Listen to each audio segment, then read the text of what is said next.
Bien, bonjour à tous. Je suis Madame Konan Fatou. J'exerce en qualité d'environnementaliste au ministère de l'Environnement et du Développement durable, plus précisément à la direction régionale d'Aboisson.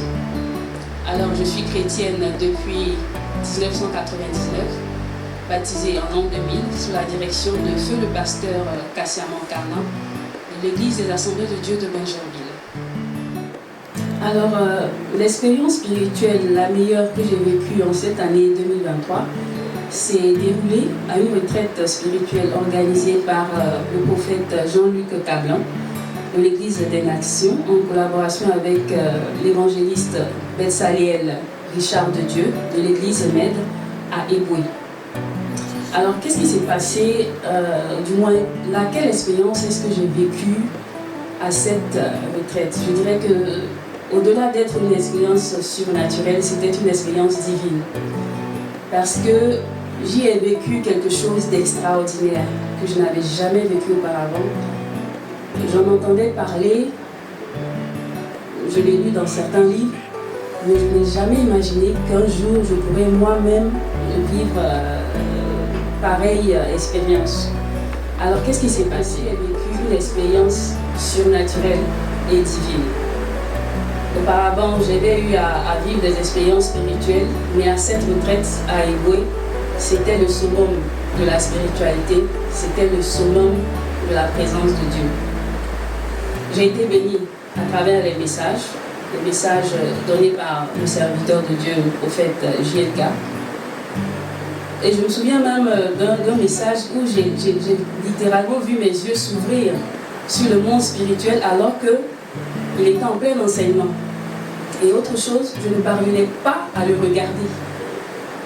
Parce que la gloire de Dieu était telle que j'avais besoin de me couvrir le visage pour espérer ne serait-ce que suivre ce qu'il disait. Et cela s'est passé du premier au troisième jour.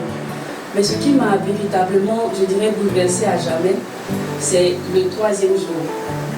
L'esprit était présent depuis le premier jour, mais le troisième jour, je pense que j'ai dû quitter la terre.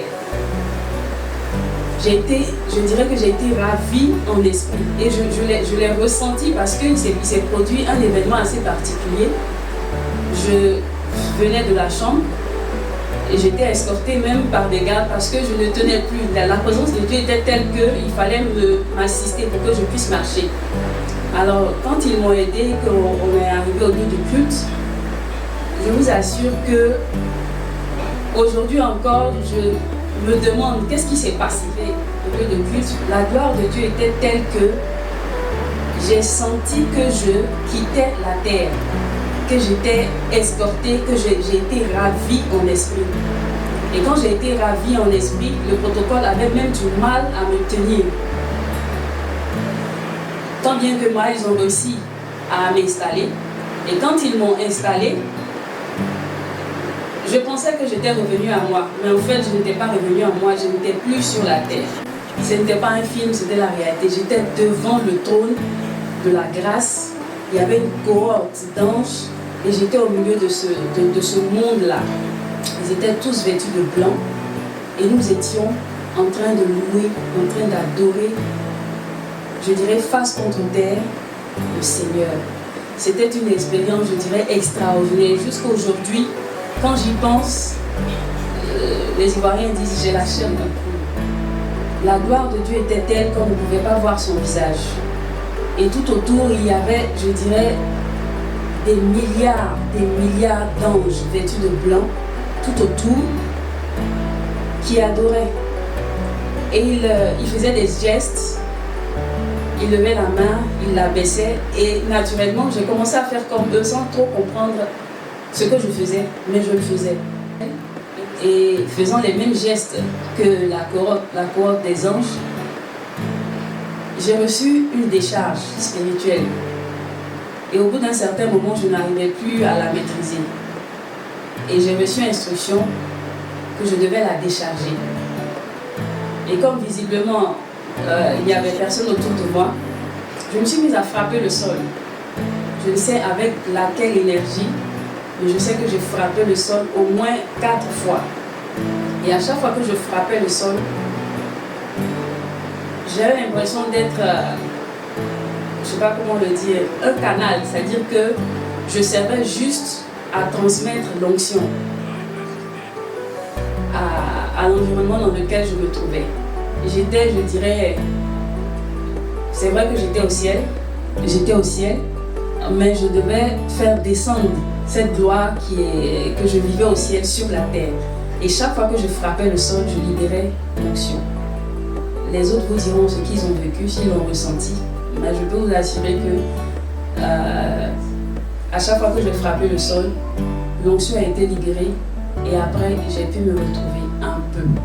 Parce qu'il faut dire que l'onction m'a suivi jusqu'après la retraite. C'était une expérience extraordinaire.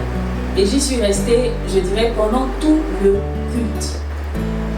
Alors si j'ai un dernier mot à ajouter, ce sera de vous inviter à participer à la prochaine retraite qui se tiendra du 2 au 5 novembre 2023 à Kremjabo. Alors, venez recevoir les clés pour posséder votre année 2024. 2023 s'achève. Elle n'a peut-être pas été ce que vous attendiez. C'est l'occasion rêvée, c'est l'occasion toute trouvée pour réécrire les pages de votre histoire avec le Seigneur Jésus-Christ en venant à cette retraite à Kremjabo, parce que l'onction fera encore une fois la différence. Shalom enfants de Dieu, j'espère que vous allez bien, c'est le prophète Jean-Luc Cablan. Juste vous inviter à notre prochaine retraite spirituelle qui aura lieu du 2 au 5 novembre 2023. Ça sera l'occasion rêvée de posséder votre année 2024, de venir renverser et réécrire l'histoire à notre manière. Vous savez, on est dans une période où si tu ne connais pas le temps de Dieu pour toi, tu vas patienter des années sur des années, des mois sur des mois, et rien de bon ne t'arrivera parce que tu ne sais pas lire le temps. C'est ainsi que le thème qui sera développé, c'est les fils d'Issachar. Les fils d'Issachar. Ça sera surnaturel. Tu as besoin d'une guérison, sois présent. Tu es tourmenté par l'œuvre de la sorcellerie familiale, amicale ou même territoriale, sois présent. Je ne sais quelle situation te perturbe, te trouble, mais Jésus est la solution à tout problème. C'est ainsi que ça sera à Kremjabo. Un moment ne pas rater. Ne te le fais pas raconter. Écoute, Dieu est sur le point de te faire du bien de manière extraordinaire. Shalom à tous.